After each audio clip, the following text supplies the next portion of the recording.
இருக்கிறது.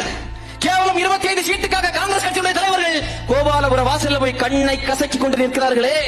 எந்த திமுகவோடு காமராஜரை சாதியாக மதமாக தமிழ்நாட்டில் அல்ல இந்தியாவில் எந்த தலைவனும் காமராஜரை இழிவுபடுத்தாத அளவிற்கு சாதி ரீதியாக மத ரீதியாக காமராஜருக்கு எதிராக நாகர்கோவிலில் காமராஜர் போட்டியிட்ட போது உங்கள் வாக்கு வந்த நாடா இருக்கா, சொந்த நாடா இருக்கா, உங்கள் வாக்கு வேல் நாடா இருக்கா, சிலுவை நாடா இருக்கா என்று தெருக்கள் தோறும் காமராஜருக்கு எதிராக வீதியாக பரப்புரை செய்த கருணாநிதியோடு இன்னைக்கு அந்த கட்சியோடு கூட்டணி வைத்திருக்கிறீர்கள். நான் கேட்கிறேன், எங்கள் தாத்தன் காமராஜரை பற்றி பேசுவதற்கு, எங்கள் தாத்தன் காமராஜரை சொந்தம் கொண்டாடுவதற்கு காங்கிரஸ்காரன் எவருக்கும் வருகதை இல்லை. யாருக்கும் வருவதில்லை. இந்த மண்ணில் காமராஜரை பற்றி பேச, காமராஜரின் புகழ் பாடுவதற்கு ஒரு கட்சிக்கு சொந்தம் இருக்கிறது என்றால் அது நாம் தமிழர் கட்சிக்கு மட்டும்தான். என்ன தொடர்பு?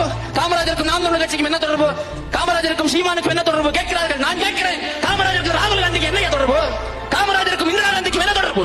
காமராஜருக்கும் எங்களுக்கும் என்ன தொடர்பு என்றால் நாங்களும் தமிழ் தாய் பெற்றெடுத்த தன்மான பிள்ளைகள். எங்கள் தாத்தன் காமராஜரும் தமிழ் தாய் பெற்றெடுத்த தன்மான தமிழன். அதை விட வேற என்ன தொடர்பு வேண்டும்? நன்றி, வணக்கம்.